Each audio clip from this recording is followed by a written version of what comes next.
My dear Joy TV family and the viewers and my dear brothers and sisters in Christ, greetings in the matchless name of Lord Jesus Christ.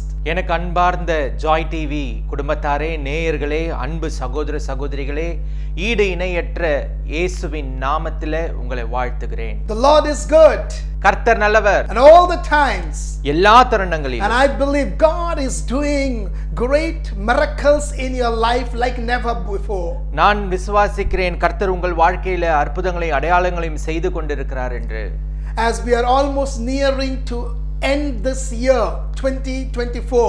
நாம் இன்னும் சில மாதங்களிலே இந்த 2024ஆம் வருடத்தை முடிக்க இருக்கிறோம். Keep trusting God. தொடர்ந்து தேவனை விசுவாசியுங்கள். Keep knocking at the door of God. தொடர்ந்து தேவனுடைய கதவை நீங்கள் தட்டிக்கொண்டே இருங்கள். And he will do it for you what you need. கர்த்தர் உங்களுக்கு என்ன தேவையோ அதை நிச்சயமாக நிறைவேற்றுவார். Amen. ஆமென். Hallelujah. ஹalleluya.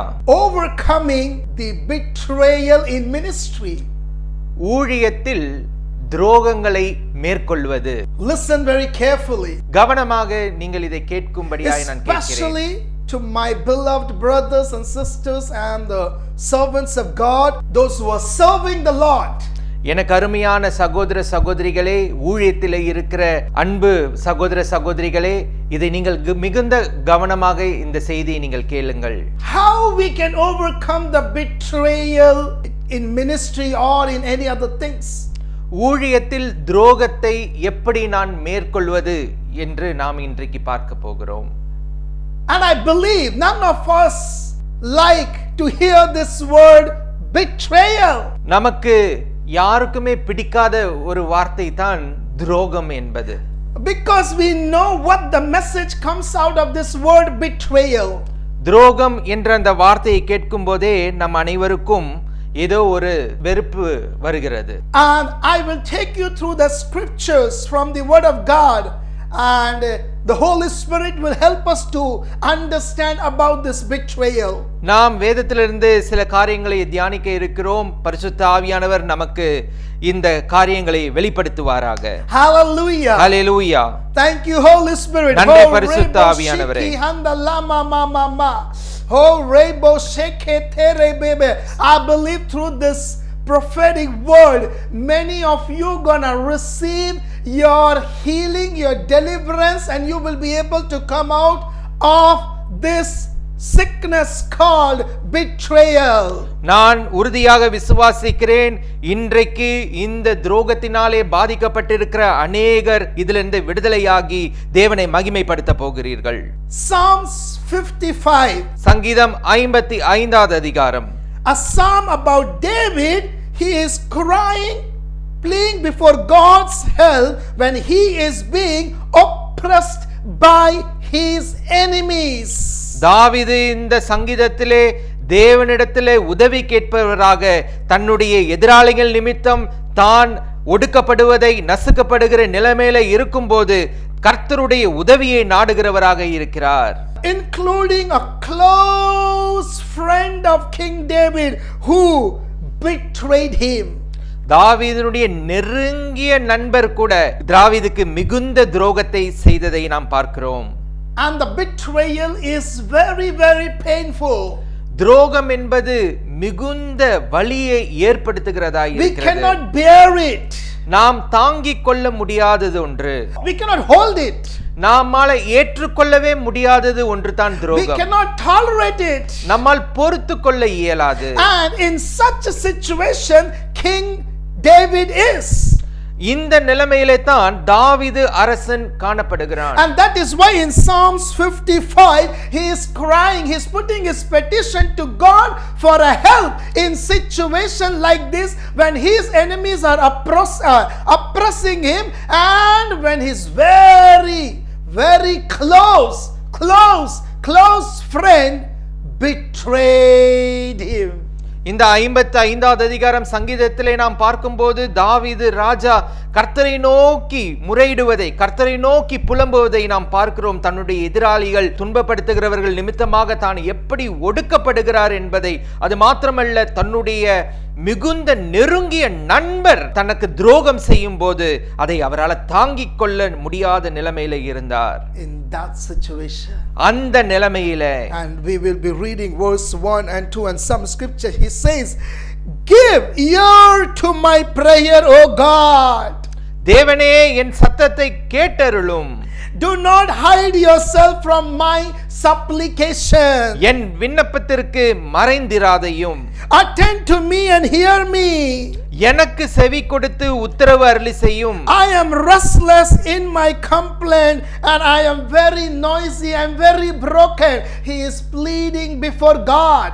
கர்த்தருக்கு முன்பாக அவர் முறையிடுவதை நாம் பார்க்கிறோம். சத்ருவினுடைய கூக்குரலின் நிமித்தம், துன்மார்க்கர் செய்யும் இடுக்கத்தின் நிமித்தம் என் தியானத்தில் முறையிடுகிறேன் என்று சொல்லுகிறார். He is trusting God and is telling God, hear my prayer, listen to my prayer, listen to my cry, and do not hide yourself from me in critical situation like this. கர்த்தரை நோக்கி கெஞ்சுகிறார், கர்த்தரை நோக்கி முறையிடுகிறார், கர்த்தரிடத்தில் விண்ணப்பத்தை தெரிவிக்கிறார். கர்த்தாவே என் ஜெபத்தை நீர் கேளும், எனக்கு மறைந்திராதையும், என் விண்ணப்பத்தை கேட்டருளும் என்று சொல்லி.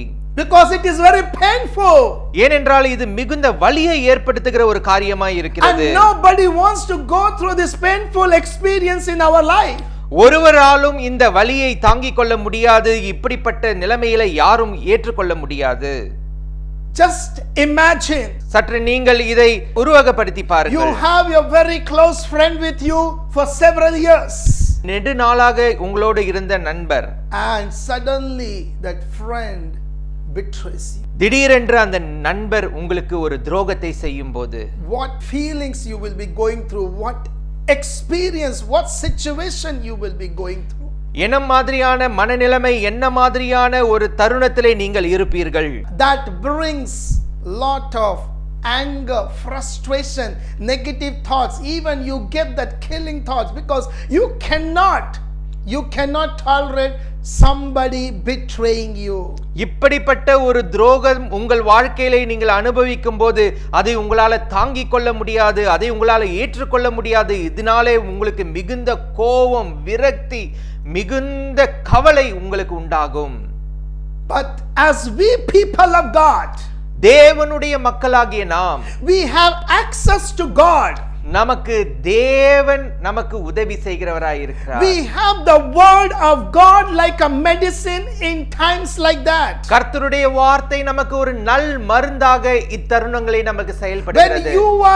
When you are floating in that situation, நீங்கள் இப்படிப்பட்ட துரோகங்களிலே சிக்கி தவிக்கும் போது, when you are going through such emotional situation in your life, when it is shaking you, when it is breaking you, when you don't know what to do, இப்படிப்பட்ட துரோகத்தினாலே நீங்கள் மன உளைச்சலையும் ஒரு விதமான உணர்ச்சி பூர்வமான காரியங்கள் உங்கள் வாழ்க்கையில நடந்து கொண்டிருக்கும் போது, we need God's help. தேவனுடைய உதவி நமக்கு மிகுந்த அவசியமாய் தேவைப்படுகிறது. We need to cry out before God. நாம் தேவனிடத்திலே முறையிடுவது அவசியமாய் இருக்கிறது. We cannot behave or we cannot act like secular people, like the worldly way, going and fighting and doing what they have done to us. Then it will not resemble the Christ, the characteristic of Christ in our life. தேவனை அறியாதவர்கள் போல நாம இந்த நாட்களிலே இந்த துரோகம் செய்கிறவர்களோடு நாம சந்திக்க முடியாது, அப்படி நாம் எடுத்துக்கொள்ள முடியாது, அவர்களோடு நாம அப்படி நடந்து கொள்ள முடியாது. And that is why David is putting his supplication before God in Psalms 55. ஆகவே தான் தாவீது இந்த சங்கீதம் 55வது அதிகாரத்திலே தன்னுடைய விண்ணப்பத்தை, ஜெபத்தை ஊற்றுகிறார். He is telling, attend to me. அவர் தேவனிடத்திலே கேட்கிறார், என்னை கேட்டருளும். Hear me. என்னை கேட்டருளும். I am restless. நான் சிக்கி தவிக்கிறேன். I am tired, I am hopeless, I am restless. I don't know what is happening because somebody has betrayed me. I cannot bear that. I cannot. Please, please, please, please, please. என்னால தாங்கிக் கொள்ள முடியவில்லை, என்னால ஏற்றுக்கொள்ள முடியவில்லை, இந்த வழி மிக கடினமாக இருக்கிறது, இந்த நிலைமையை நான் மேற்கொள்வது எப்படி, இதை நான் கடப்பது எப்படி, எனக்கு உதவி நீங்கள் செய்ய வேண்டும் என்று சொல்லி தேவனிடத்திலே அவர் முறையிடுகிறார். Because the voice of the enemy, because the oppression of the wicked, because bringing down and troubling me, and in the wrath they are hating me, it is troubling me, it is disturbing me. தாவீதுக்கு மிகுந்த சத்துருவினுடைய கூக்குரலின் சத்தமும் துன்மார்க்கருடைய இடுக்கணும் அவனை மிகுந்த மன சோர்வடைய செய்கிறவனாய் இருந்தது. When you and I go through betrayal, especially in ministry, நீங்களும் நானும் துரோகத்தை நாம சந்திக்கும் போது, குறிப்பாக ஊழியத்தின் பாதையில துரோகங்களை நாம் சந்திக்கிற வேளையில, we have to cry out for a help from God. நாம் தேவனை நோக்கி முறையிடுகிறவர்களாக, கூப்பிடுகிறவர்களாக காணப்பட வேண்டும். There is no other options. இதை தவிர வேற வழியே இல்லை. It will be very painful. இது மிகவும் வலி நிறைந்தது தான்.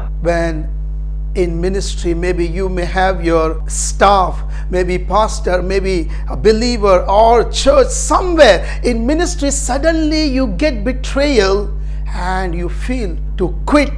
You feel that wounds and hurts and you keep them inside your heart. ஊழியத்தின் பாதையிலே நீங்கள் இப்படிப்பட்ட துரோகங்களை உங்களுடைய சபையார் மூலமாகவோ இல்ல சபையின் காணப்படுகிற யாரோ ஒருவர் மூலமாகவோ சக ஊழியர் மூலமாகவோ யாரோ ஒரு மூலமாக நீங்கள் இதை சந்திக்கும் போது இதை தாங்கிக் கொள்ள முடியாத ஒரு சூழ்நிலை, அதனுடைய வலி வேதனை உங்களை காயப்படுத்தி கொண்டிருக்கலாம். We have to come out of it. இதிலிருந்து நாம் இன்றைக்கு விடுபட வேண்டும். Otherwise we cannot move forward in our life, in ministry, in anything. இல்லை என்றால் நாம் முன்னேறி செல்ல இயலாது, வெற்றி கொள்ள இயலாது. ஊழியத்திலும் சரி, வாழ்க்கையிலும் சரி, நாம் இதிலிருந்து வெளியே வர வேண்டும். It will stop us by moving forward. இந்த துரோகத்தை நாம் நினைத்து கொண்டே இருப்போம் என்று சொன்னால் நாம் ஒரே இடத்திலே தங்கி காணப்படுவோம். And it will bring more negative thoughts. It will bring furious thoughts. ஏராளமான எதிர்மறையான எண்ணங்களும் கோபத்தின் எண்ணங்களும் நமக்கு உண்டாகும் இந்த துரோகங்களையே நாம் நினைத்து கொண்டிருக்கும் போது. That is the time we need God's guidance, calmness. That is the time we need God to comfort, God to speak, and we can cry out, Lord.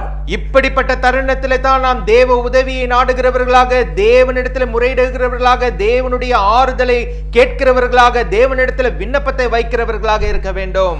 Like David, psalmist in 55, he is crying to God.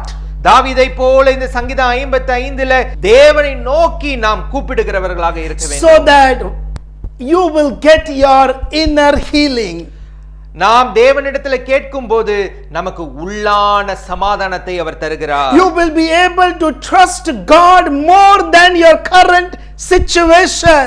உங்களுடைய இப்பொழுது இருக்கிற நிலைமையை பார்க்கிலும் தேவன் பெரியவர் என்பதை நீங்கள் விசுவாசிக்க முடியும். You will be able to overcome that betrayal in your life. உங்களால இந்த துரோகத்தை மேற்கொள்ள முடியும், இதிலிருந்து வெளியே வர முடியும். You cannot overcome by your strength, by your strategy, by your any kind of intellect. உங்களுடைய சொந்த ஞானத்தினாலே, சொந்த பலத்தினாலே, உங்களுடைய சொந்த திட்டத்தினாலே இப்படிப்பட்ட துரோகங்களிலிருந்து நீங்கள் வெளியே வர இயலாது. But we can surrender at the feet of Jesus. We can say, Lord, I am going through this path. I am going through this journey. I am going through this painful situation. Very hard, very difficult, very painful. I don't know what to do. I don't know. That is the time God's power, God's glory, God's anointing will come like a medicine, will come like a balm to soothe you, to comfort you, to encourage you, so that you will not be discouraged, you will not lose the track. எப்பொழுது இயேசுவின் பாதத்திலே விழுந்து கதறி அழுது, ஆண்டவரே இப்படிப்பட்ட இந்த வலி வேதனையிலிருந்து எனக்கு ஒரு விடுதலை உண்டாகாதா, இதிலிருந்து நான் வெளியே வர இயலாதா, இதிலிருந்து என்னை எப்படியாவது காப்பாற்றுங்கள் என்று அவரிடத்திலே கதறி கேட்கும் போது தேவ ஆவியானவர் ஒரு அபிஷேக தைலத்தை போல, நல் மருந்தை போல நம்முடைய காயங்களை ஆற்றுகிறவராக நமக்கு உதவி செய்வார். In Isaiah 61, I think verse 1 to 3, oil of joy. ஏசாயா 61வது அதிகாரம் 1 to 3 வசனங்கள் என்று நினைக்கிறேன். Oil of joy. சந்தோஷத்தின் தைலம் என்று சொல்லப்பட்டிருக்கிறது. And that is the power of the Holy Spirit. இதுதான் பரிசுத்த ஆவியானவருடைய ஆறுதல். Also we see when Jesus was doing ministry on this earth for 3.5 years. இயேசுவானவர் 3.5 ஆண்டு காலம் ஊழியத்தின் பாதையில இருந்தபோது 12 disciples were with Jesus. 12 சீடர்கள் அவரோட கூட இருந்தார்கள். And we know very well. நமக்கு நன்றாக தெரியும். We all know about the 12 disciples. We know what happened, where, when. இந்த சீடர்களை குறித்து எப்பொழுது என்ன நடந்தது என்று சொல்லி நம் அனைவருக்கும் அறிந்ததே. Even Jesus knew very well. இயேசுவானவரும் தம்முடைய சீடர்களை பற்றி இது நல்லா தெரியும். But Judas Iscariot betrayed Jesus. இருப்பினும் தம்முடைய சீடர்களில் ஒருவனான யூதாஸ் காரியோத் இயேசுவுக்கு ஒரு பெரிய துரோகத்தை செய்தார். Who walked with Jesus. இயேசுவோடவே இருந்தவன். He did ministry with Jesus. இயேசுவோடு ஊழியம் செய்தவன். He traveled with Jesus. இயேசுவோடு பிரயாணம் செய்தவன். He sat with Jesus. இயேசுவோடு அமர்ந்தவன். He ate with Jesus. இயேசுவோடவே சாப்பிட்டவன். He smiled with Jesus. இயேசுவோடு சிரித்தவன். He did everything with Jesus 24/7. He was with Jesus. எல்லா நேரத்திலும் இயேசுவோடவே இருந்து இயேசுவோடவே பிரயாணித்தவன். After being with Jesus 24/7 and every single moment, 24 மணி நேரமும் இயேசுவோடவே இருந்த ஒரு மனிதன் still he betrayed. இருப்பினும் இயேசுவை அவன் மறுதலித்தான். It says, Gospel of Mark chapter 14 verse 10, Judas Iscariot, one of the 12, went to the chief priests to betray him to them.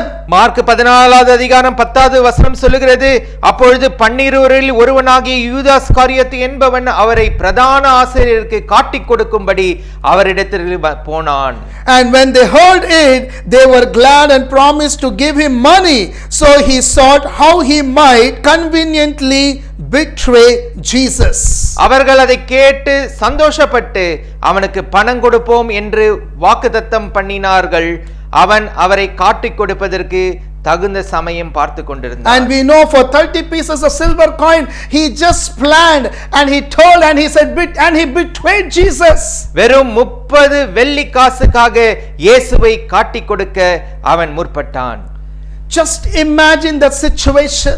இந்த தருணத்தை சற்று நீங்கள் தியானித்து பாருங்கள். Maybe you are having somebody in your team as a staff for several years in your ministry for many years, and suddenly they pre-plan and they betray you and you stand blank. You don't know why this happened, what happened, and what shall I do? கொஞ்சம் நீங்கள் இதை நினைத்து பாருங்கள். உங்களோட இருப்பவர்கள், உங்களோட வேலை செய்பவர்கள், உங்களுடைய ஊழியத்திலே பணிபுரிபவர்கள் யாராயிருந்தாலும் உங்களோட கூட பிரயாணித்து திடீரென்று உங்களுக்கு விரோதமாக உங்களை காட்டிக் கொடுக்கும்படியாக, உங்களுக்கு துரோகத்தை செய்யும்படியாக இருக்கும்போது அந்த சமயம் உங்கள் இருதயம், உங்களுடைய மனது எப்படி இருக்கும் என்று சொல்லி. He was the key disciple on Jesus' team, Judas Iscariot. இந்த சீடர்களிலே யூதாஸ் என்பவன் மிகுந்த ஒரு பொறுப்பு ஸ்தானத்தை பெற்றவன். He was a treasurer.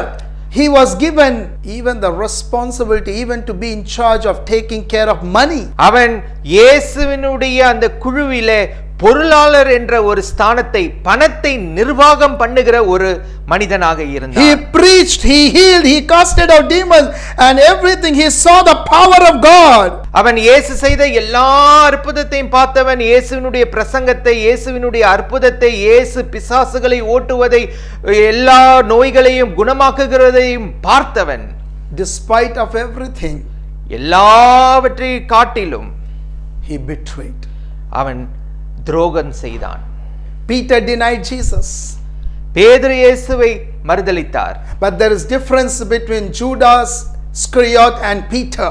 ஆனால் பேதுருவுக்கும் யூதாஸ் காரியத்துக்கும் நிறைய வித்தியாசம் இருக்கிறது. Because Peter came back to the repentance and he asked forgiveness and again he get back to Jesus. பேதுரு உடனே மனம் திரும்பி இயேசுவினிடத்திலே மன்னிப்பு கேட்டு அதிலிருந்து வெளியே வந்து விட்டார். But Judas could not. That guilt, if you see in Matthew 27 verse 3, then Judas he betrayed, seeing he had been condemned, was very hurt and brought back and finally it says, he hanged himself. Then he thrown down the pieces of silver in the temple and departed, and he went and hanged himself. Matthew 27 verse 5. ஆனால் யூதாசால் இதிலிருந்து வெளியே வர முடியவில்லை. அவனுடைய குற்ற உணர்ச்சியே அவனை கொன்று போடத்தக்கதான நிலைமையை அவனுக்கு உண்டாக்கினது. குற்றமில்லாத ஒரு இரத்தத்தை அவன் காட்டி கொடுத்ததினாலே அவனுக்குள்ளே இருந்த அந்த குற்ற உணர்ச்சி அவனை தூக்கு போட்டு கொண்டு மாண்டு கொள்ள அவன் முற்பட்டான். He threw the 30 pieces of silver coins. அவன் அந்த 30 வெள்ளி காசை எறிந்து விட்டான். That guilt conscious increase. அந்த குற்ற உணர்ச்சி அவனுக்கு அதிகரித்தது. And that guilt only killed Judas. அந்த குற்ற உணர்ச்சியே யூதாசை கொன்று போட்டது. When you and I are sincere and faithful in our life, நீங்களும் நானும் நம்முடைய வாழ்க்கையிலே உண்மை உள்ளவர்களாக இருக்கும்போது, especially in ministry, ஊழியத்திலே நாம் உண்மையாய் இருக்கும்போது, when we are faithful in our calling, நம்முடைய அழைப்பிலே நாம் உண்மை உள்ளவர்களாக when we are இருக்கும்போது, faithful in our vision, in mission which God has given us to fulfill, நம்முடைய தரிசனத்திலேயும் நோக்கத்திலேயும் நாம் உண்மை உள்ளவர்களாய் நேர்மை உள்ளவர்களாய் இருக்கும்போது, He will help us to overcome the situation of betrayal. He will not allow you to quit. He will not allow you to give up. He will not allow you to stop. கர்த்தர் நம்மை ஒருபோதும் இந்த துரோகத்திலே வீழ்ந்து போக நம்மை விட மாட்டார். இதிலிருந்து நாம் எழுந்து நிற்க, மேற்கொள்ள, ஜெயிக்க நமக்கு உதவி செய்வார். God will give us victory.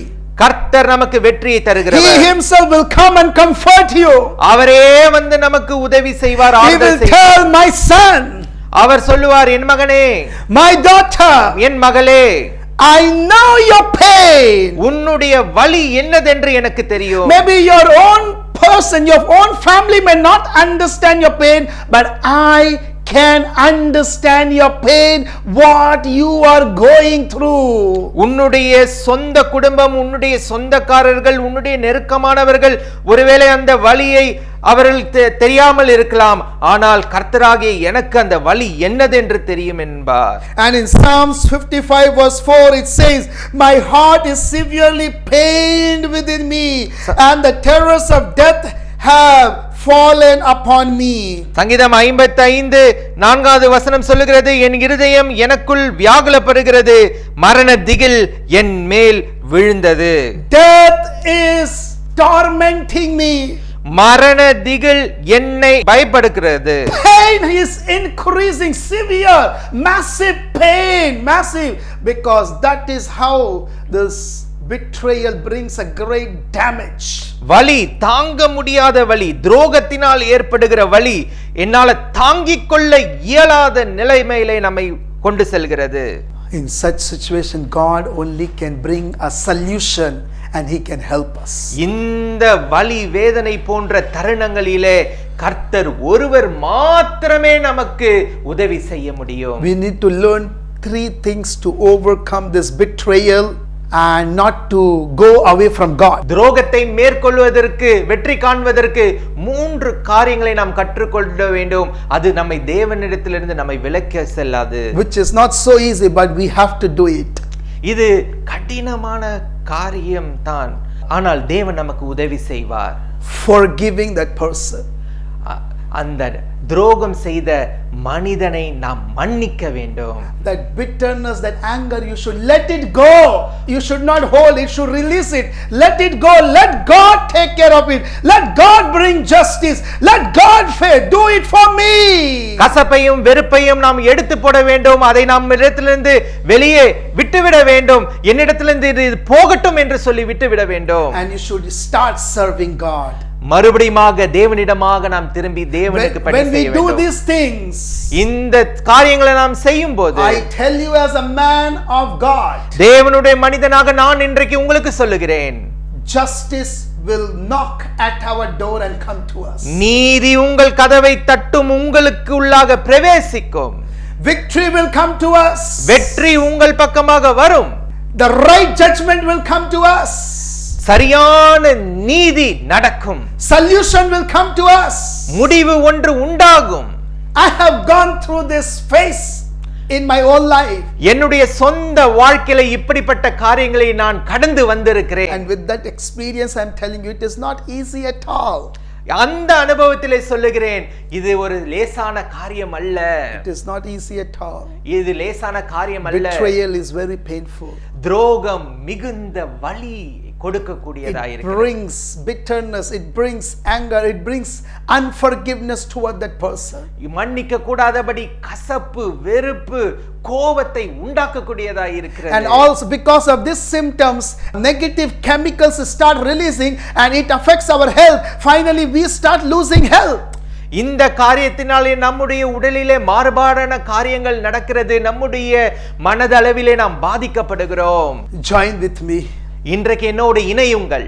especially ministers of God. குறிப்பாக தேவ மனிதர்களே, தேவ ஊழியர்களே, No matter from wherever this program you are watching, right now join with me.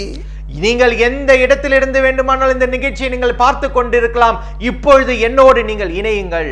You might have been betrayed or you might be going through betrayal right now.